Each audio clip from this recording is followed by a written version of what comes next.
তারপর সেই রশ্মিতে বালতি ঝুলিয়ে জল তুলুন। দয়া করে কেউ দেরি করবেন না।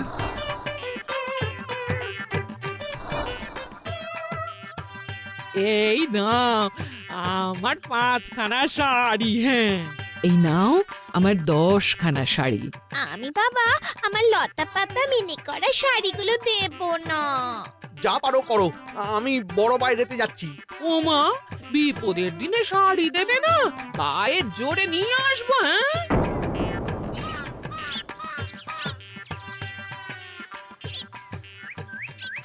এ বাবা, এখনো কিছুটা কাপড় লাগবে তো। যা গভীর পাতকুয়া, সবার সব শাড়ি তো কাজে লাগিয়ে দিয়েছি। এখন কি হবে? আরে ওই তো কার একটা ঝোপের কাছে ধুতি পড়ে রয়েছে, যাই ওইটাই নিয়ে নি। এই গোপাল গোপাল, আরে করো কি, ওটা তো আমার ধুতি। আরে আরে আমি এই ঝোপে বড় বাইরের জন্য এসেছি। আরে মন্ত্রী মশাই, বড় বাইরে করার সময় অযথা অন্যদিকে মন দেবেন না, তাহলে পেট সাফা হবে না।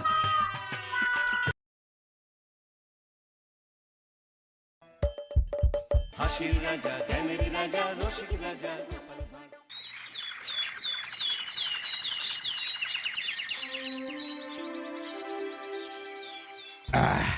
তাহলে মন্ত্রী সব কাজ ঠিকঠাক ভাবে করে এসেছো, তাই তো? আগে মহারাজ, আমি কোন কাজটা ঠিকঠাক করে করি না আপনি বলুন। আমি শুধু আপনাকে ওই কোষাগার থেকে মোহর সরানোর কাজটাই খুব ভালোভাবে করতে দেখেছি মন্ত্রী মশাই। আর বাকি সব কাজে তো আপনি লবডঙ্কা। গোপাল, মুখ সামলে কথা বলো, হ্যাঁ? বেশি বাড়াবাড়ি করো না। কি বলতে চাইছেন মন্ত্রী মশাই? বাড়াবাড়ি করলে মারামারি হয়ে যাবে। আচ্ছা, হয়েছে হয়েছে, অনেক হয়েছে, সকলে এইবারে থামো। ঝগড়াঝাটি বন্ধ হোক, এমনিতেই খুব গরম। বলছি কি, যা গরম পড়েছে এইখানে তো থাকাটাই দায় হয়ে যাচ্ছে। উফ, আর যে পেরে উঠছি না। মনে হয় আপাতত এখান থেকে কদিনের জন্যে। মহারাজ, বাইরে রাজ্যের প্রজারা জড়ো হয়েছে, সকলে মিলে বিক্ষোভ করছে। একবার একবার শিগগির আসুন মহারাজ, নইলে সাংঘাতিক কিছু একটা ঘটে যাবে। কি হলো? আবারও কোনো সমস্যা হলো নাকি? আমাদের রাজ্যের প্রজারা তো যথেষ্ট বোঝদার, তারা তো এমনি এমনি ঝামেলা ঝঞ্ঝাট সৃষ্টি করার মানুষ নয়। গোপাল, চলো গিয়ে দেখি।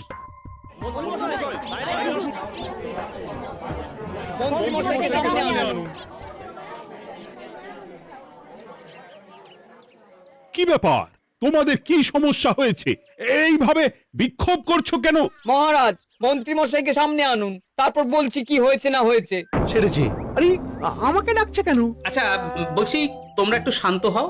আমি বুঝতে পারছি তোমরা কিছু একটা কারণে খুবই অসন্তুষ্ট হয়েছো, তাই সেই জন্য বলছি আগে শান্ত হও, তারপর বলো মন্ত্রী মশাইকে কেন খুঁজছো, উনি কি করেছেন। গোপাল দাদা, তুমি তো জানোই রাজ্যে যা গরম পড়েছে, তার জন্য খাল বিল পুকুর নদী নালা একেবারে শুকিয়ে গেছে, চারিদিকে জলের হাহাকার। হ্যাঁ হ্যাঁ, সে তো জানি। গত সপ্তাহে এই সমস্যার কথা জানিয়ে মহারাজকে অনুরোধ করে গিয়েছিলাম যে রাজ্যের বাঁধটা যাতে খুলে দেওয়া হয়। কেন? আমি তো তোমাদের কথা রেখেছি। আমি তো দুদিন আগেই মন্ত্রীকে পর্যাপ্ত পরিমাণে মোহর দিয়ে বাঁধ খোলার কাজে পাঠিয়েছিলাম। কেন, উনি কি বাঁধ খোলেনি? সেইটা ওনাকেই জিজ্ঞাসা করুন। গত দুদিনে উনি তো বাঁধ খুলতে আসেনি, উপরন্তু আমরা ওনাকে ডাকতে গেলে উনি আমাদেরকে তাড়িয়ে দিয়েছেন। সে কি, এ তো ভারী অন্যায়। দুদিন ধরে অপেক্ষা করে আর না থাকতে পেরে আজকে আমরা এখানে এসেছি। এই অবস্থায় আমরা কি করব? যদি আমাদেরকে আমাদের রাজ্য সাহায্য না করে, তাহলে কোথায় যাব আমরা? ছি ছি ছি, আমি তো ভাবতেই পারছি না। মন্ত্রী, এই মন্ত্রী। মহারাজ, মন্ত্রী মশাইয়ের ব্যাপারটা পরে দেখে নিচ্ছি, আগে এদেরকে শান্ত করেই চলুন। মনে রাখবেন, প্রজারা একবার বিপক্ষে চলে গেলে কিন্তু খুব মুশকিল হয়ে যাবে। শোনো সকলে, তোমরা আজকের দিনটা একটু কষ্ট করো। আমি কথা দিচ্ছি, কাল সকাল হলেই বাঁধ খোলার ব্যবস্থা করব। ঠিক আছে? ঠিক কথা বলেছো তো গোপাল দাদা। দাদা বলে যখন ডাকো, তখন দেখো এই দাদা তার ভাইদের কিছুতেই নিরাশ করবে না। শুধু আজকের দিনটা একটু চেয়ে নিচ্ছি, ব্যাস। ঠিক আছে, আজকে আমরা চলে যাচ্ছি, কিন্তু কালকে কিছু না হলেই। কোনো কিন্তুরই জায়গায় নেই পুঁটির বাবা, আর তোমরা রাগ করো না। চিন্তা করো না, সকাল হলেই সাঙ্গ পাঙ্গ নিয়ে আমি বাঁধ খোলার কাজে নেমে যাব।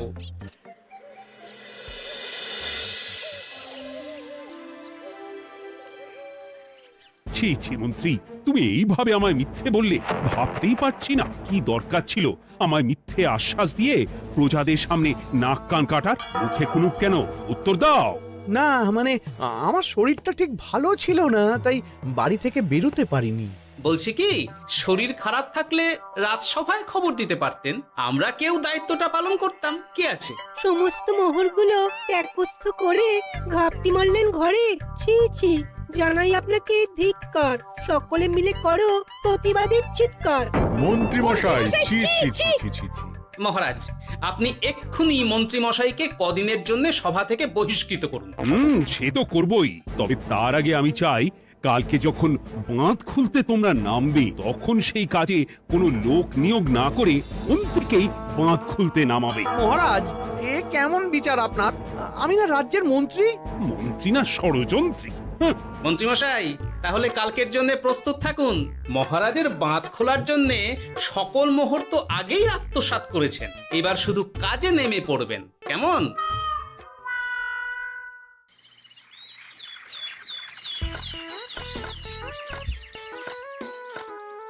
ওহ গোপাল, এইবারে ছেড়ে দাও, আর পাচ্ছি না।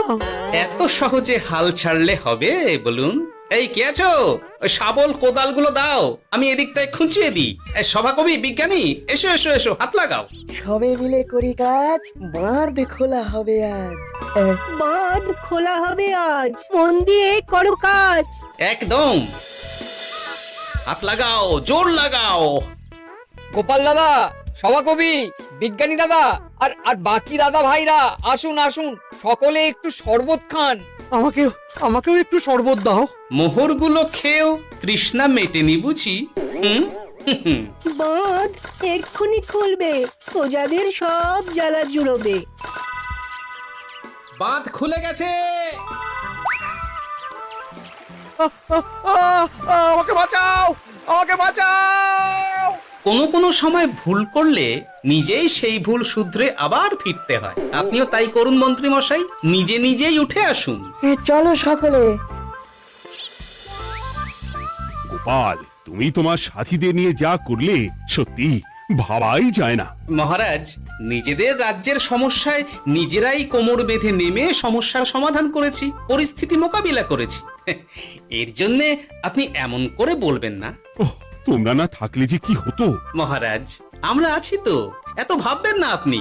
আপনি বরং আমাদের সকলের জন্য কিছু খাবারের ব্যবস্থা করুন, খুব খিদে পেয়ে গেছে। হ্যাঁ নিশ্চয়ই নিশ্চয়ই, তোমরা সকলে ভিতরে এসো, হাত পা ধুয়ে নাও, ততক্ষণে আমি রানীকে আহারের ব্যবস্থা করতে বলছি।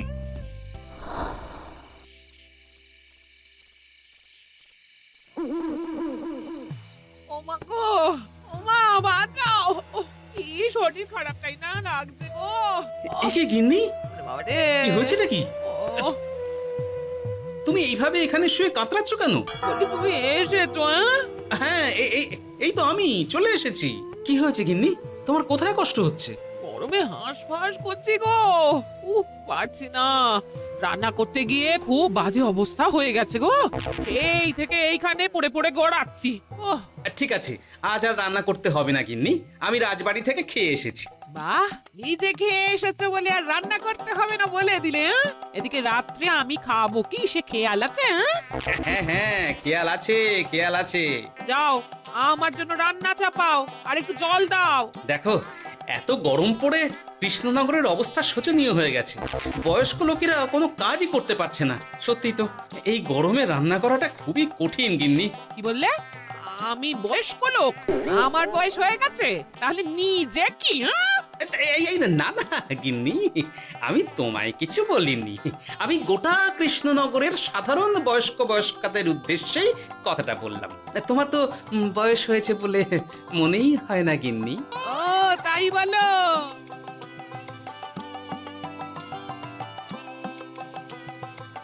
নাও গিন্নি, জল নাও, আজ না হয় আমি রান্না করব।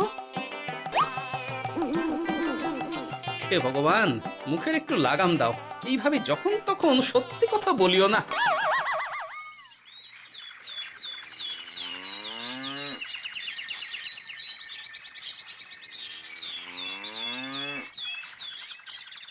গোপাল দাদা, ও গোপাল দাদা, একবার তুই বাইরে এসো, মহারাজ জরুরি তলব করেছেন। আবার কি হলো? গোপাল দাদা, গিন্নি, একবার ও বাইরে গোপাল গিয়ে দাদা। দেখে আসি, বুঝলে? পেয়াদা এসে অনেকক্ষণ থেকে ডাকছে। গোপাল দাদা, আচ্ছা গিয়ে গোপাল দেখো। দাদা, ও গোপাল দাদা, গোপাল দাদা, ও গোপাল দাদা, আরে তুমি এক্ষুনি একবার প্রাসাদে চলো, রানীমার খুব শরীর খারাপ করেছে, মহারাজ তোমাকে খবর দিতে বললেন। ঠিক আছে, তুমি যাও, আমি আসছি।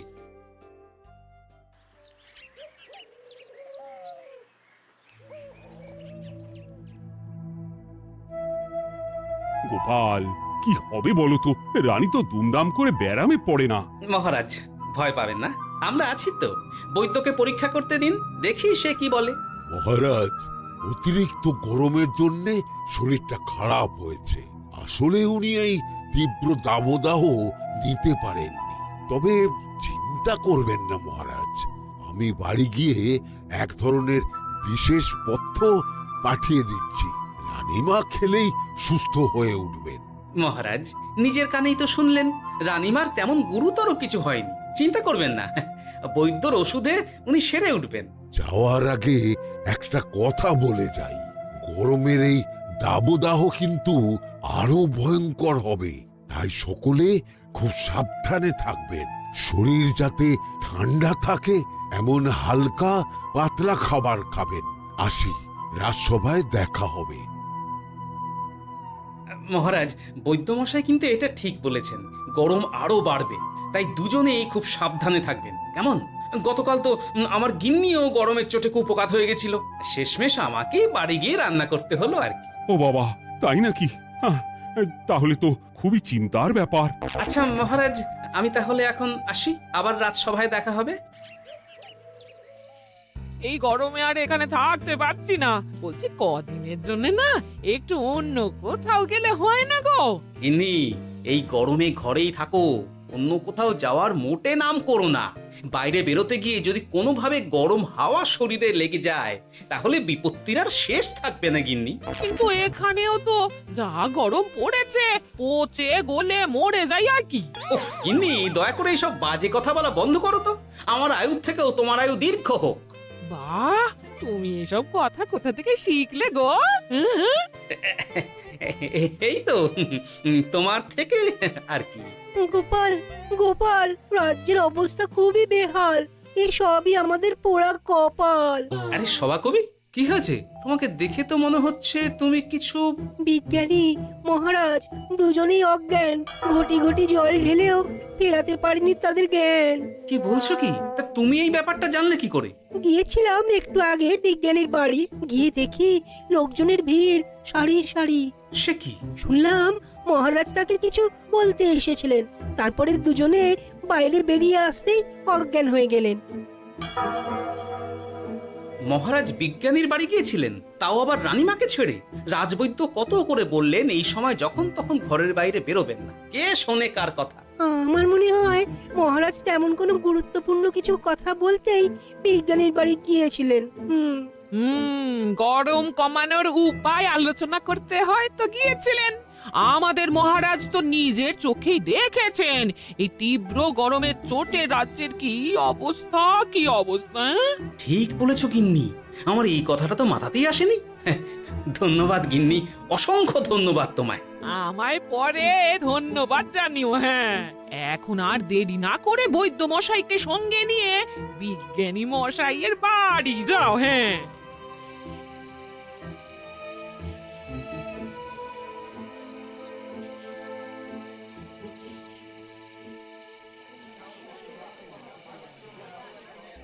কি বুঝছেন বৈদ্যমশাই? খুব একটা ভালো কিছু বুঝছি না গোপাল। দেখো, সত্যি বলতে ওই কৃষ্ণনগরের অবস্থা খুবই বাজে। তাই এখানকার মানুষেরা একে একে অসুস্থ হয়ে পড়ছে। বাইরের অবস্থাটাও তো ভালো নয়, বুঝতেই পারছো। এখন সান্ধ্যকালীন হাওয়াতেও গরমের তাত রয়েছে। দেখুন, রাজ্যের যা অবস্থা, তাতে যদি রাজ্যের মাথা থেকে সমস্ত প্রশাসনিক প্রধানরাই অসুস্থ হয়ে পড়েন, তাহলে তো ভীষণ বিপদ। সে তো বটেই। এই জন্যেই আমি বলি কি, মহারাজ সহ সকল সভাসদেরা এই রাজ্য ছেড়ে কদিনের জন্য পাহাড়ি কোনো এক জায়গায় গিয়ে থাকুন, পরিবার নিয়েই যান। দেখুন, আগে নিজেরা বাঁচলে তবে তো রাজ্যবাসীকে ভালো রাখতে পারবেন, তাই না? কথাটা কিন্তু মন্দ বলেনি বৈদ্য। গোপাল, এই গোপাল, তুমি পাহাড়ে যাওয়ার ব্যবস্থা করো। ওহ, এইখানে আর কিছুদিন থাকলে মরেই যাব। হ্যাঁ, গোপাল, আমারও তাই মত। এক্ষুনি যা শরীরে ক্লান্তি এসেছে, আর কদিন এইখানে থাকলে মরেই যাব। মহারাজের অনুরোধে গরম কমানোর কোনো ব্যবস্থাও তো করতে পারলাম না। বাইরে বেরোনো মাত্রই দুজনে মূর্ছা গেলাম। বাবা, ঠিক আছে, বুঝেছি। মহারাজ, আপনি আর এই ব্যাপারটা নিয়ে বেশি ভাববেন না। বিজ্ঞানী, তুমিও আর বেশি কথা বলো না। আমি পাহাড়ে যাওয়ার ব্যবস্থা করছি। আমরা রাজসভা সকলে সব পরিবারে যাব। অনেক কাজ হয়েছে, এখন কিছুদিন আমাদের বিশ্রাম দরকার।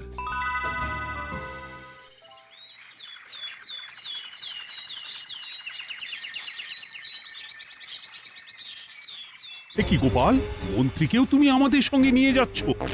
তুমি কি সব ভুলে গেছো? মহারাজ, আপনি খামোখা উত্তেজিত হবেন না। আপনার শরীরটা কিন্তু ভালো নেই। আর মহারাজ, আপনার রাজ্যে বাস করে আপনার থেকেই শিখেছি বিপদের দিনে পরম শত্রুকেও দূরে ঠেলতে নেই। গোপাল এটা ঠিক কথাই বলেছে।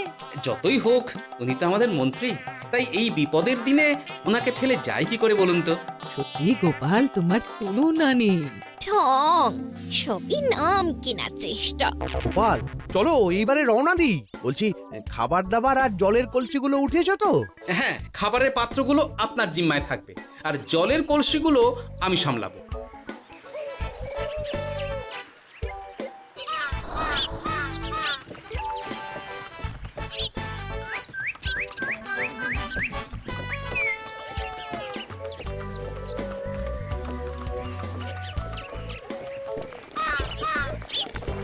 কি গো, তুমি খাবার ছেড়ে শুধুই জল খাচ্ছ? ওদিকে মন্ত্রী মশাই যে সব খাবার একাই সাবার করে দিলেন। না ভালোই তো, থাক না। এরপরে বড় বাইরে যেতে হলে বুঝবে। আমি তো ওই জন্যই নিজের জিম্মায় শুধুমাত্র জল নিয়েছি। দেখো, জল খেলে ছোট বাইরে যাওয়ার দরকার হলে চলে যেতে পারবো, কিন্তু বড় বাইরে যাওয়ার দরকার হলে তো যেখানে সেখানে যেতে পারবো না। তাই জলই সই। কিন্তু সবার জল যদি তুমি একাই শেষ করে দিলে, তাহলে? এই রে, এটা তো ঠিক বলেছো গিন্নি। পথে ঘাটে কোনো পানীয় জলের পুকুর বা কুয়ো দেখলে জল ভরে নিতে হবে, বুঝলে?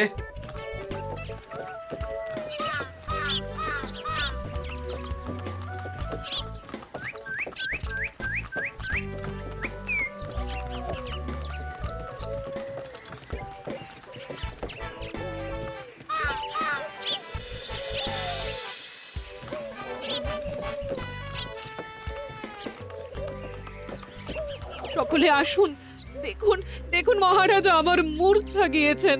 আসুন। সে কি, কৃষ্ণনগর পেরিয়ে এসেছি, এখন এই অচেনা অজানা জায়গায় এসে মূর্ছা গেলেন? গিনি, চলো তো শিগগির গিয়ে দেখি। কেউ ঘাবড়াবেন না, মহারাজের শরীরটা আসলে খুব দুর্বল ছিল তো, তাই মূর্ছা গিয়েছেন। তবে চিন্তার কিছু নেই, আমি এক ধরনের পথ্য দিচ্ছি, এটা খেলেই উনি আবার সুস্থ হয়ে যাবেন। ঠিক আছে বৈদ্য মশাই, আপনি তাহলে যত তাড়াতাড়ি সম্ভব পথ্যটা তৈরি করুন। হ্যাঁ, আমার এই পথ্যটা তৈরি করার জন্যে একটু জলের প্রয়োজন। একটু জলের ব্যবস্থা করুন তো। এ মা, বলি গাড়িতে যে এক ফোঁটাও জল নেই গো, কি হবে? এই গোপাল, তুমি একাই সব জল খেয়ে বসে আছো? হ্যাঁ গোপাল, এখন এসব বাদ দাও, চলো একটু জলের ব্যবস্থা করি। হ্যাঁ, খানাখন্দ, খাল, বিল, নদী, সমুদ্র, যেখান থেকে পারো জল নিয়ে এসো। জল ছাড়া এই পথ্য বানানো অসম্ভব। গোপাল, কি করা যায় বলো? দাঁড়াও, আমি একটু ছোট বাইরে থেকে ঘুরে আসছি। হ্যাঁ, খুব জোরে বেগ আসছে, ত্যাগ না করতে পারলে বুদ্ধি খুলবে না।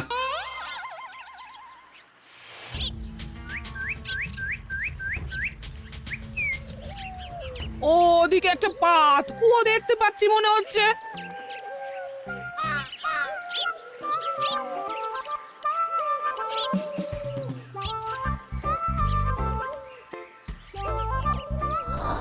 জল কোথা থেকে পাবো?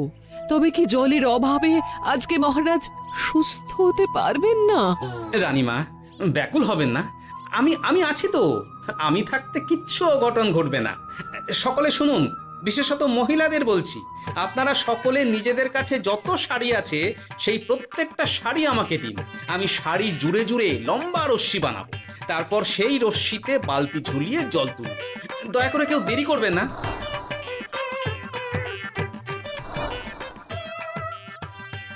এই নাও আমার 5খানা শাড়ি। হ্যাঁ, এই নাও আমার 10খানা শাড়ি।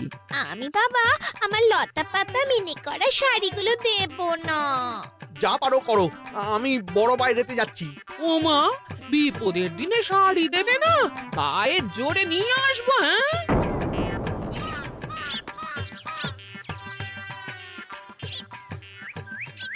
এ বাবা, এখনো কিছুটা কাপড় লাগবে তো। যা গভীর পাতকুয়া, সবার সব শাড়ি তো কাজে লাগিয়ে দিয়েছি। এখন কি হবে? আরে ওই তো কার একটা ঝোপের কাছে ধুতি পড়ে রয়েছে, যাই ওইটাই নিয়ে নি। এই গোপাল গোপাল, আরে করো কি ওটা তো আমার ধুতি। আরে আরে আমি এই ঝোপে বড় বাইরের জন্য এসেছি। আরে মন্ত্রী মশাই, বড় বাইরে করার সময় অযথা অন্যদিকে মন দেবেন না, তাহলে পেট সাফা হবে না।